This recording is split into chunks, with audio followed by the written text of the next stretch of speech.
Bismillah.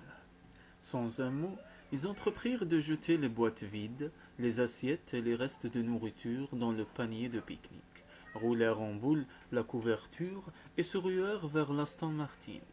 Pendant qu'ils tâtonnaient pour fixer leur ceinture de sécurité, Adam embrassa encore Kézé avec fougue, comme pour prendre une provision de sensation, puis il démarra en trombe.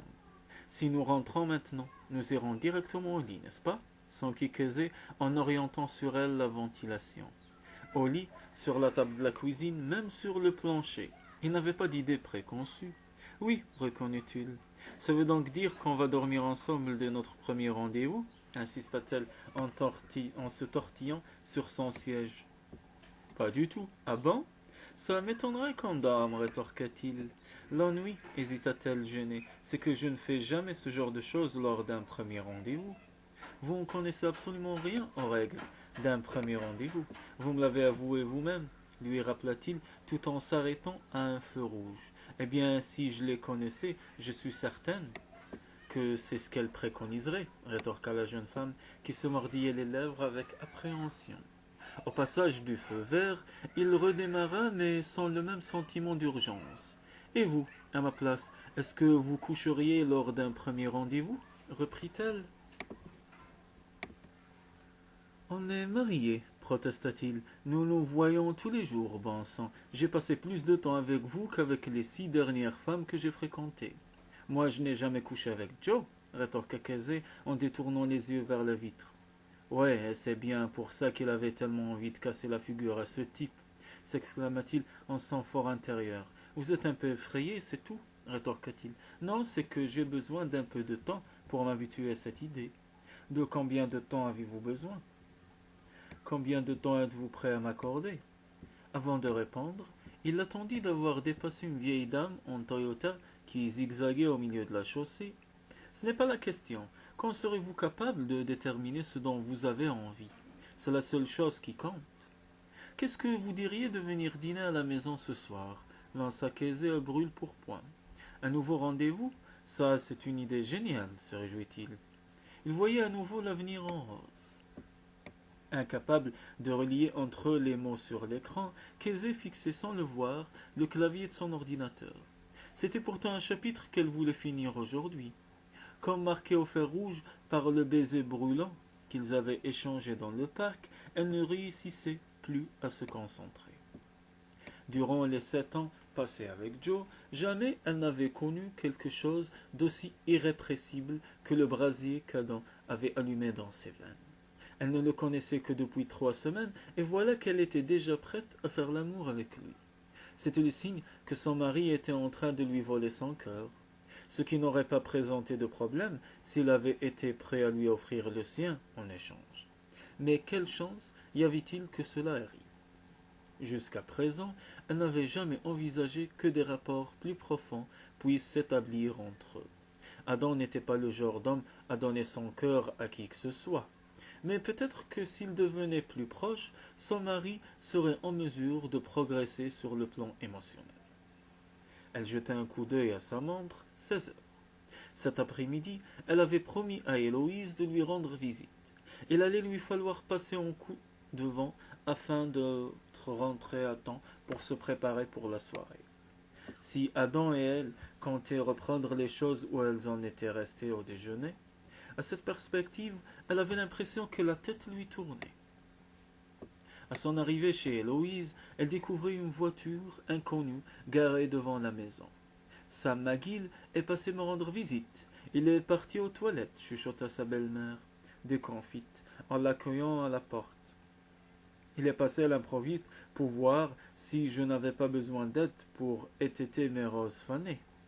C'est à se demander pourquoi j'emploie un jardinier, lança-t-elle avec aigreur en l'introduisant dans un salon magnifique, éclairé par une double rangée de porte-fenêtres, où trônait une cheminée surmontée d'un grand miroir doré.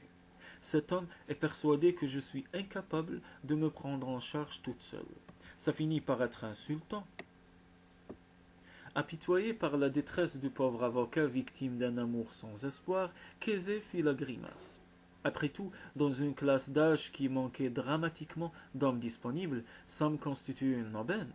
Il était grand, élancé, robuste, et de plus célibataire. Elle en voulait à Héloïse autant qu'à Adam de la manière dont, chacun à sa façon, il défendait bec et ongle leur indépendance affective. Vous savez, rétorqua-t-elle, la plupart des hommes séduisants comme Sam sont trop égoïstes pour se soucier des autres. Je parie qu'il a tout un troupeau d'admiratrices pendues à ses basques, ajouta-t-elle, se souvenant des regards éloquents que lui lançaient les amis d'Héloïse. L'autre dimanche au Peabody. Vous croyez demanda sa belle-mère interloquée. C'est ce que je me suis laissé dire. En effet, lança l'avocat qui arrivait dans son dos. Sam McGill, s'indigna Héloïse, qui n'avait pu retenir un hoquet de saisissement.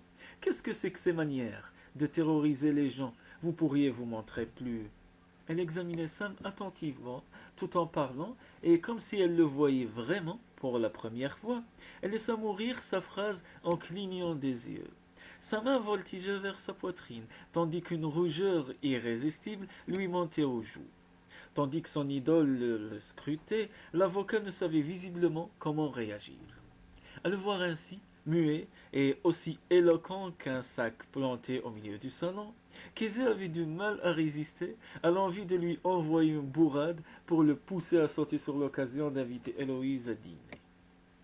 Eh bien, fit sa belle-mère d'un ton bourru dès qu'elle eut recouvré ses esprits, je dois reconnaître que vous êtes assez bel homme, mais ça ne me fait ni chaud ni froid, ajouta-t-elle en se tournant vers la porte pour lui signifier son congé.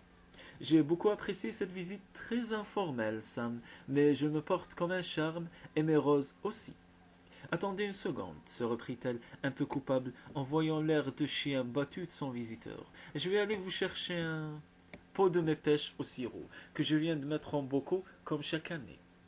La précipitation avec laquelle elle s'enfuit de la pièce était déjà une indication en soi, car hâter le pas était pour Héloïse le comble de l'inélégance. Kézé n'avait pas le temps de prendre des gants.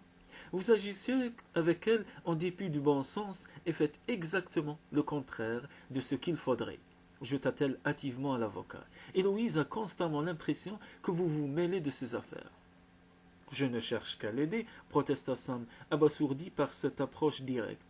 Cette femme est seule, elle a besoin qu'on la conseille de temps en temps, mais chaque fois que j'ouvre la bouche, vous gâchez tout parce que vous en faites trop. Je veux seulement faire le maximum pour elle, expliqua le juriste, qui était allé s'appuyer au manteau de la cheminée et fixer désespérément l'âtre vide, afin de gagner son respect.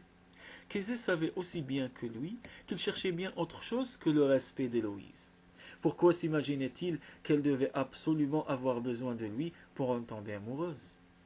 Ce dont Héloïse a besoin, c'est d'un compagnon agréable, répliqua-t-elle, quelqu'un avec qui partager les bons et les mauvais moments de l'existence, et aussi, pourquoi pas, quelqu'un à aimer. Vous devriez prendre le risque d'essayer, conseilla-t-elle, un peu mal à l'aise, à l'avocat qui la regardait d'un air indécis. Il se racla la gorge comme s'il voulait signifier qu'il y penserait, ou, au contraire, qu'il ne voulait plus aborder la question. Pour rester dans le sujet, dit-il, en levant les yeux pour croiser le regard de Kézé dans le miroir, ça a l'air de bien se passer entre vous et Adam. Si vous voulez lui rendre service, ne le quittez pas. Pourquoi me dites-vous ça demanda-t-elle, le cœur battant. Si vous restez mariés, Adam n'aura plus besoin d'attaquer le testament de son père. Je ne crois pas qu'il désire que nous restions mariés, répondit-elle, le cœur cognant toujours dans la poitrine et les lèvres sèches. Elle entendit le claquement des hauts talons de sa belle-mère sur le carrelage de l'entrée et exhala un soupir. Adam n'avait pas l'air d'être opposé à cette idée quand je lui en ai parlé, se hâta de glisser Sam. Vous en avez parlé à Adam murmura Kézé, stupéfaite. Mais quand? Pourvu que ce soit après leur déjeuner un an avant. Ce matin, juste après la réunion avec un nommé.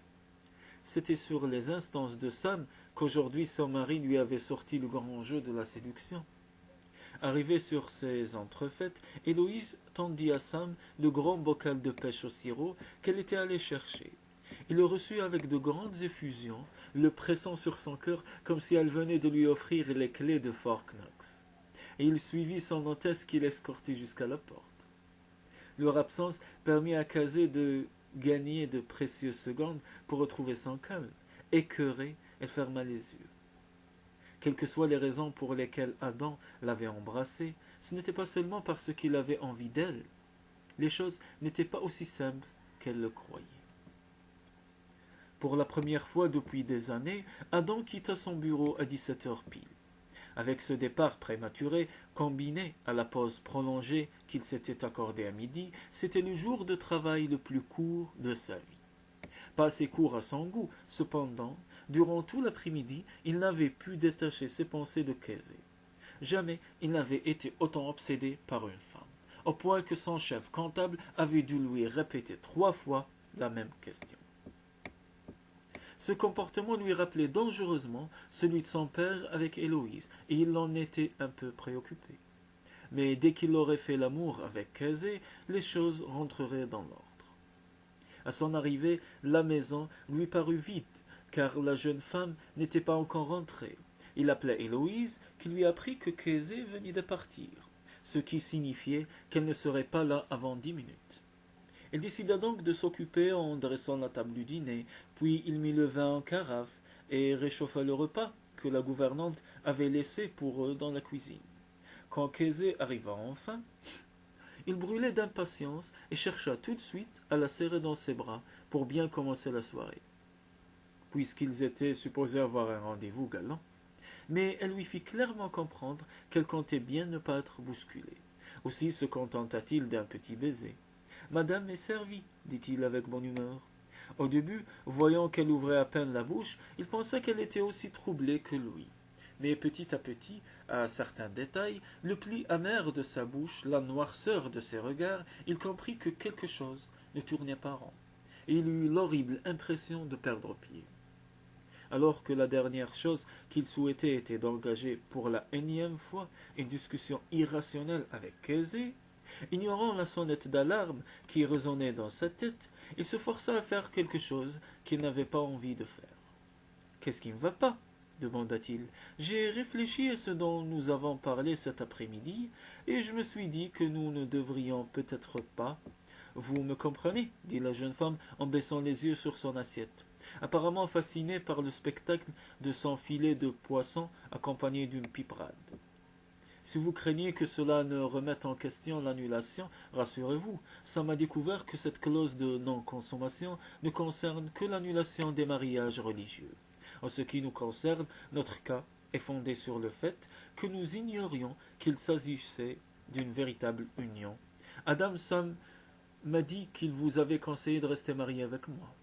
Je voulais justement vous en parler, affirma-t-il en posant son couteau et sa fourchette. Avant ou après que nous ayons fait l'amour. Après avoir déterminé si c'était une bonne ou mauvaise idée, ça n'a rien à voir avec le fait que nous couchions ensemble. Bon, peut-être que ça a légèrement accéléré les choses, avoua-t-il, comme elle lui lançait un regard inquisiteur. Mais vous savez parfaitement que j'éprouve du désir pour vous depuis bien longtemps. En fait, je vous ai désiré dès l'instant où je vous ai rencontré, même si je ne m'en suis pas rendu compte tout de suite. Et je vous désire encore plus maintenant. Que fallait-il croire? Gémit intérieurement Kesey. Le jour de leur rencontre, Adam ne lui avait-il pas soutenu qu'on devait découvrir ce qu'on voulait et faire tout ce qu'il fallait pour l'obtenir? S'il voulait seulement coucher avec elle, il aurait pu au moins faire semblant d'éprouver quelques sentiments. Aussitôt, elle se ressaisit. C'est bien elle qui lui avait expliqué qu'elle ne voulait pas d'un homme qui ne l'aurait aimé que pour ce qu'elle pouvait faire pour lui. Cela sous-entendait qu'elle souhaitait être aimée pour elle-même, mais impliquait aussi que si Adam souhaitait obtenir quelque chose, il devait le lui dire franchement et ne pas lui jouer la comédie de l'amour. Et à quelle conclusion êtes-vous arrivé au sujet de la suggestion de Sam? Je ne sais pas. Il y a encore du pour et du contre, répliqua Adam embarrassé. Auriez-vous l'obligeance de me faire connaître vos raisons? Non, répliqua-t-il, ce que je veux, c'est coucher avec vous. C'est vrai, j'en ai très envie. Jamais je n'ai ressenti un désir aussi fort pour quelqu'un, avoua-t-il, apparemment un peu surpris lui-même par sa découverte. Et je suis sûr que vous en mourrez d'envie aussi, ajouta-t-il. Oh, d'une certaine façon, je dois avouer que c'est vrai, déclara-t-elle, la gorge nouée. Mais, ajouta-t-elle pour tenter d'éteindre l'incendie qui s'allumait dans les yeux d'Adam, Désirer quelque chose ne signifie pas que ce soit une bonne idée. À ces mots, il se leva brusquement, repoussa sa chaise et faisant le tour de la table d'un air déterminé, il vint se pencher sur elle, la fouillant d'un regard de braise. La chaleur virile qu'il dégageait l'embrasa tout entière, alors qu'il ne l'avait même pas effleurée. Remédiant aussitôt à cette situation, il la souleva de son siège et l'immobilisa face à lui en la bloquant contre ses hanches. Puis il lui saisit doucement mais fermement les seins, comme pour lui faire comprendre qu'il n'était pas prêt à la lâcher. Je ne sais pas si c'est une bonne idée que nous restions mariés. En revanche, ça, j'ai la certitude que c'en est une, affirma-t-il en s'emparant de sa bouche.